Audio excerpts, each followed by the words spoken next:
Salam, axşamınız xeyir olsun. Günün ən mühüm xəbər toplusu ilə qarşınızdayıq. Diqqətiniz bizdə olsun. Əvvəlcə əsas xəbər başlıqlarına qısaca nəzər salaq. Təbrizli sənətçinin anım gecəsi keçirildi. İran Azərbaycan səfirliyinə hücum edən şəxsin edamının gecikməsinə aydınlıq gətirib. İngiltərədən Türkiyəyə tam dəstək. Hindistan bəndi bağladı. Pakistanda su çatışmazlığı yarandı. Amerika generalı Putin Ukraynanı tam ələ keçirənədək dayanmayacaq. İndi isə daha ətraflı. Güney Azərbaycanın Qəzvin əyalətinin pulları mənimsənilən vətəndaşlar yenidən etiraz eyləmi keçirərək Qəzvin-Kərəc avtomobil yolunu bağlayıblar. Eyləm Təravət Novinxodr avtomobil şirkəti tərəfindən pulları mənimsənilən 28 min Qəzvinlinin bir qrupu tərəfindən keçirilib. Etirazçılar dövlətin himayəsində olan avtomobil şirkətinin çox sayda vətəndaşın pulunu almasına baxmayaraq, illərdir avtomobillərini təhvil vermədiklərinə görə etiraz ediblər. Qeyd edək ki, Qəzvinlilərin davamlı etirazından sonra şirkət rəhbərliyindən bir neçə nəfər həbs edilib və hazırda onların məhkəmə prosesi gedir. Aldadılan Qəzvinlilər məhkəmənin ədalətli keçirilmədiyini və mənimsəmədə əli olan şəxslərin məsuliyyətə cəlb olunmadıqlarını bildiriblər. Son 2 il ərzində onlarla oxşar eyləm keçirilsə də, Qəzvinlilərin nə avtomobilləri verilir, nə də pulları qaytarılır. Tehranın Apellyasiya Məhkəməsinin 11 sayılı bölməsi ilkin məhkəmənin hazırda Tehranın evin həbsxanasında saxlanılan milli fəal Vədud Əsədi barədə çıxardığı 5 il 6 ay həbs cəzasını təsdiq edib. Milli fəal Vədud Əsədi hökumətə qarşı təbliğat, hökumətə müxalif qurumlara üzv olmaq və rəhbəri təhqir etməkdə günahlandırılır. Qeyd edək ki, adı çəkilən fəal 2024-cü il fevralın 6-sında həbs edilərək Tehranın evin həbsxanasında köçürülüb. Martın 9-da isə girov qarşılığında müvəqqəti olaraq məhkəməyə qədər sərbəst buraxılmışdı. O 3 mart 2025-ci ildə yenidən həbs edilərək evin həbsxanasına köçürülüb. Sepahın təhlükəsizlik bölməsinin əməkdaşları Qəzvin şəhərində azərbaycanlı fəallar Kazım Səfabəxş və Saman Bidar adlı gəncləri həbs edib. Məlumata görə hər iki fəal traktor və Şəms Azər komandalarının qarşılaşmasından sonra saxlanılıb. Traktor tərəfdaşlarından olan Bidar və Səfabəxşin Qəzvin həbsxanasına köçürüldüyü bildirilib. Onlara qarşı irəli sürülən ittiham barədə məlumat verilməyib. Qeyd edək ki, hər iki fəal bundan əvvəl dinc mədəni fəaliyyətlərinə görə həbs ediliblər. Son günlər Şiraz və Firuzabad şəhərlərində traktor komandasına sosial media hesablarından dəstək verən və komandanın çempionluğunu qeyd edən bir neçə Qaşqay Türk mədəni fəal təhlükəsizlik qüvvələri tərəfindən həbs edilib. Fəallar həbs olunduqdan sonra onların sosial media hesabları bağlanıb və fəalların harda olması, irəli sürülən ittihamlar və hazırki durumu ilə bağlı heç bir rəsmi məlumat verilməyib. Məlumatlı mənbələr həmin şəxslərin həbsinə səbəbin onların traktor komandasına dəstək vermələri və Azərbaycan Türk xalqı ilə həmrəylik ifadə etmək üçün virtual fəaliyyət göstərmələri olduğunu bildirsələr də, rəsmi qurumlar bu məsələdə hələ də açıqlama verməyib. İnsan haqları qrupları rəsmilərə açıqlama verməyə və saxlanılanların dərhal azadlığa buraxılmasına çağırıblar. Bazar ertəsi mayın 5-də Vərziğan əyalətinin Əndəryan kəndində Qızıl Mədəni şirkətinin bir qrup əməkdaşı işdən çıxarılmaları ilə bağlı etiraz eyləmi keçirib. Məlumata görə yerli sakin olan 50-yə yaxın şəxs naməlum səbəbdən işdən çıxarılıb. Qeyd edək ki, Əndəryan qızıl mədəni Azərbaycanın Vərziqan şəhristanının Xarvana rayonunda yerləşir. Bu mədəndə 30 milyon ton qızıl filizi ehtiyatı olduğu ehtimal edilir. Mədən illərdir Rus və Fars şirkətləri tərəfindən talan edilir. Amma bu qızıl mədəninin əsas sahibləri olan Azərbaycan xalqı bu nəhəng sərvətlərdən pay almır və yoxsulluq, işsizlik, miqrasiya və mədənin qeyri-standart fəaliyyətinin səbəb olduğu problemlərlə mübarizə aparır. Son illər Əndəryan sakinləri qızıl mədəninin dağıdıcı fəaliyyətinə və yaranmış ekoloji problemlərə görə bir neçə dəfə etiraz eyləmi keçiriblər. İranın Kəşfiyyat Nazirliyinin əməkdaşları mayın 4-ü günorta saatlarında Təbrizli hüquqşünas və vəkil Əbülfəz Rəncbərni yaşadığı mənzilinin qarşısında həbs ediblər.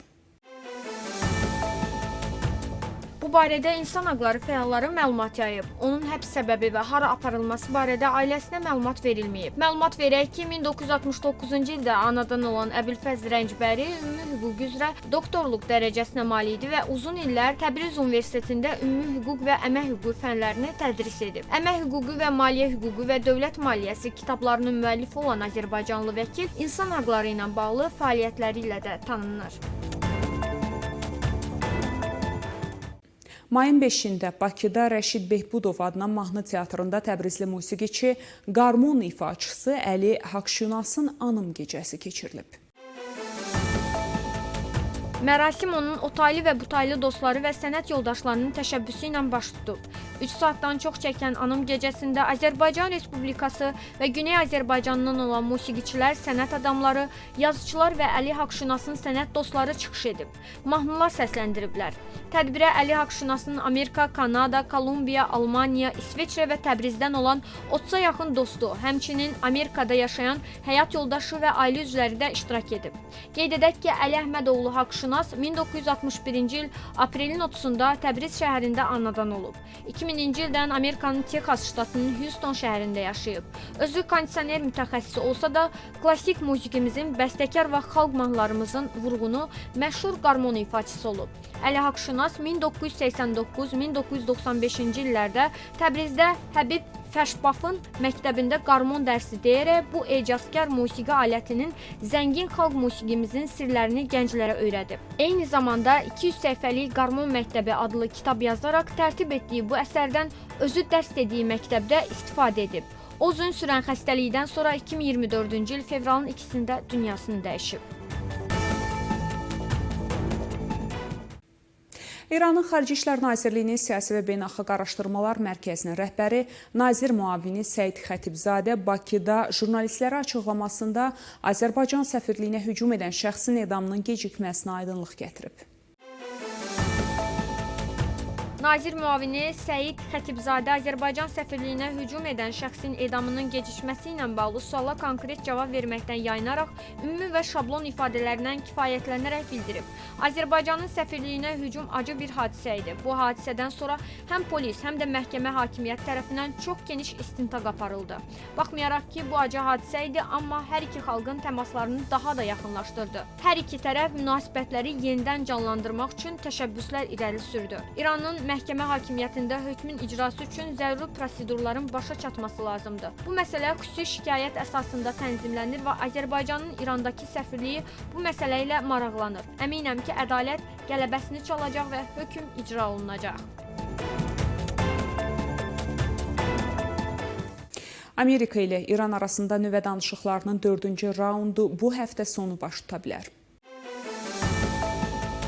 Bu barədə Axios Ağ Evin nümayəndəsi Steve Uitkova istinadən məlumat verib. Biz müəyyən irəliləyiş əldə edirik. Ümid edirəm ki, bu düzgün istiqamətdə gedir. Prezident məsələnin diplomatik yolla həllini görmək istəyir. Ona görə də danışıqların davam etməsi üçün əlimizdən gələni edirik, deyə Uitkov bildirib. Uitkov bildirib ki, əgər bu həftədə danışıqlar baş tutmasa, bunun səbəbi Donald Trumpın ön Asiyaya səfəri olacaq.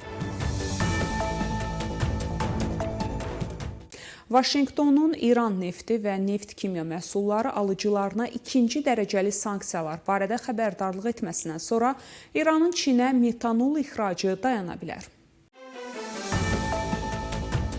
Qlobal yük daşımaları üzrə araşdırma şirkəti olan Kepler'in məlumatına görə 2024-cü ildə İranın Çinin metanol ixalının 40%-ni qarşılayıb. Qlobal bazar kəşfiyyatı şirkəti olan ISIS-in məlumatına görə metanol plastik istehsalında istifadə edilir və İran metanolu Çinin plastik istehsal edən zavodları üçün əsas xammaldır. İran metanolu Çinin sahil bölgələrindəki zavodlarına kifayət qədər xammal əldə etmək üçün demək olar ki, yeganə səmərəli yoldur, deyə ISIS-in baş analitiki Ansam bildirir. Xatırladaq ki, Amerika prezidenti Donald Trump keçən həftə İran nefti və ya neft kimya məhsullarını alan ölkələr və firmaların dərhal sanksiyaları ilə üzləşə biləcəyini söyləyib. Qeyd edək ki, İran metanolunun bir hissəsi Birləşmiş Ərəb Əmirliyi və ya Oman kimi üçüncü ölkələr vasitəsilə Çinə çatsa da, əlavə sanksiyalar bu marşruta təsir edə bilər.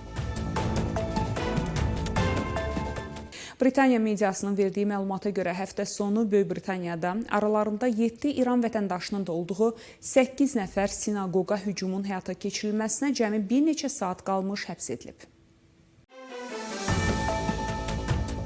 Britaniyanın terrorla mübarizə polisi adı çəkilən 8 nəfəri 2 ayrı əməliyyat nəticəsində həbs edib. Şənbə günü 29-46 yaş arası 5 nəfər kişi, onlardan 4-ü İran vətəndaşı olmaqla konkret binaları hədəfə alaraq terror aktları törətməkdə şübhəli bilinərək saxlanılıb. Lakin polis hədəf seçilmiş binaların hansılar olduğunu açıqlamayıb. Həbslər Swindon, Qərbi London, Stockport, Rochdale və Manchesterdə həyata keçirilib. Onlardan 4-ü terror aktı, 5-incisi isə polis və cinayət sübutları aktı çərçivəsində saxlanılıb. Terrorla mübarizə komandanlığı bildirib ki, bugün 4 nəfər üçün əlavə həbs müddəti qərarı alınıb. London Metropoliten polisi ayrıca bir bəyanatında qeyd edib ki, eyni gündə həyata keçirilən başqa bir əməliyyat çərçivəsində Londonda 3 İran vətəndaşı da saxlanılıb. Mütəxəssislərin Daily Mail-a verdiyi məlumata görə xüsusi hərbi hava xidmətinin elit əskərləri həbs reydlərinə cəlb olunublar. Terrorla mübarizə komandanlığının rəhbəri Dominic Murphy əməliyyatlarla bağlı bildirib, zabitlərimiz və əməkdaşlarımız əhəmiyyətli və olduqca mürəkkəb bir araşdırmanı